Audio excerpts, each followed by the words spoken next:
Salut les vidéastes sous-marins. Dans cette vidéo, je vais vous montrer comment éditer des vidéos pour les réseaux sociaux en utilisant le mode vertical. Et en plus, je vais vous montrer deux méthodes différentes.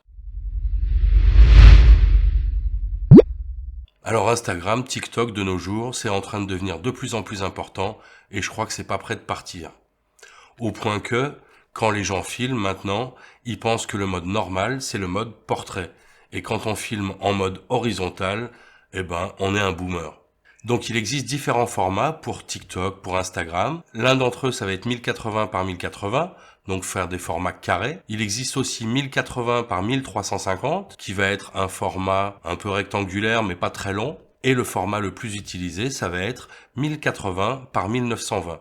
Donc c'est du 16/9, mais inversé. Alors tout d'abord, je vais vous montrer comment on peut faire ça avec un projet existant. Vous avez fait un projet en format panoramique, et puis là vous vous dites « Oh quand même, ce serait bien cette vidéo si je la mettais sur Instagram », et vous voulez la couper sur les côtés. On voit ça tout de suite. Donc ça y est, on a importé notre projet dans DaVinci Resolve, on l'a monté ici, donc dans montage, et maintenant on se dit, ah bah tiens, j'aimerais bien l'exporter aussi pour Instagram. Donc une des façons les plus pratiques, si on veut garder notre projet comme il est là, ça va être d'ouvrir une nouvelle timeline. Donc ici, pour ouvrir notre nouvelle timeline, ce qu'on va faire, c'est qu'on va faire ici Fichier, Nouvelle timeline, on peut lui donner un nom, Insta, et ici on va cliquer pour ne pas utiliser les paramètres du projet. On va se mettre sur Format. Ici, on clique, on remonte, Custom. Et en fait, nous, ce qu'on veut faire, c'est qu'on veut du 1080 par 1920. Donc ici, 1080, 1920. On va se remettre sur l'autre timeline. Ici, CTRL A pour tout sélectionner, CTRL C pour copier. On se met sur notre timeline, CTRL V, et là, on voit que ça marche pas bien. Alors certains vont l'importer comme ça, et ce qu'ils vont faire, c'est qu'ils vont mettre du flou en haut et en bas, mais je trouve que c'est pas très joli, et notre sujet est vraiment tout petit. Donc ce qu'on va faire, c'est qu'on va ouvrir une nouvelle timeline, ici, on va la garder appelée numéro 3, c'est pas très important.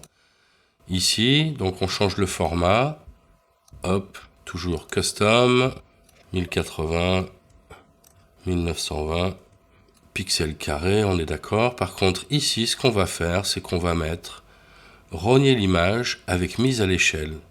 Et on va faire créer. Donc là, on est sur notre timeline numéro 3. On va faire CTRL V.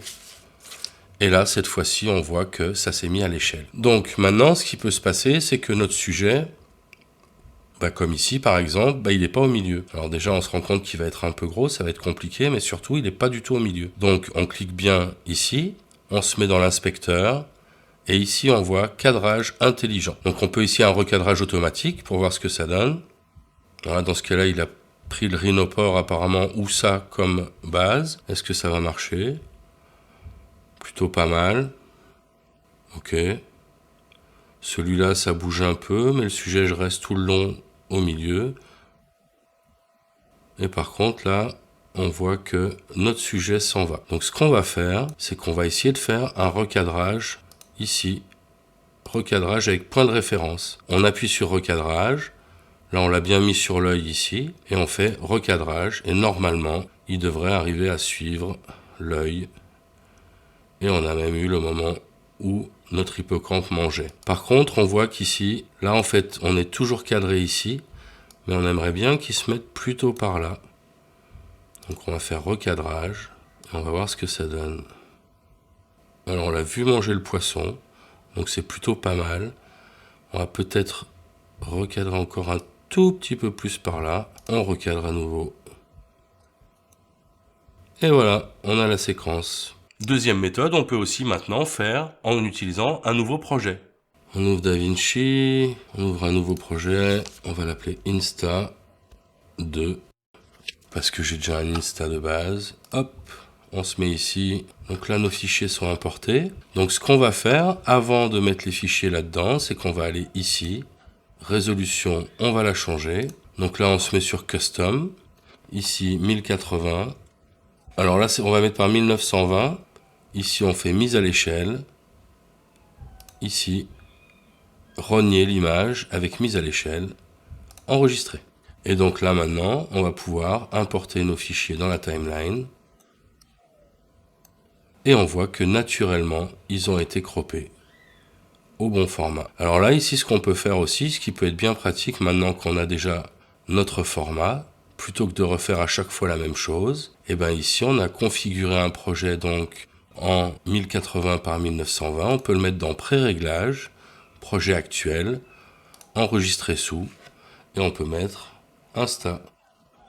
Et donc, la prochaine fois qu'on voudra le retrouver, il suffira d'aller ici et les changements seront déjà faits. Bon, bah maintenant, je vais vous montrer comment exporter tout ça, parce que sinon, ça sert pas à grand chose. Donc là, ça y est, notre projet est terminé, il n'y a plus qu'à l'exporter. Donc on va venir ici, sur exportation. On va donner un titre à notre projet.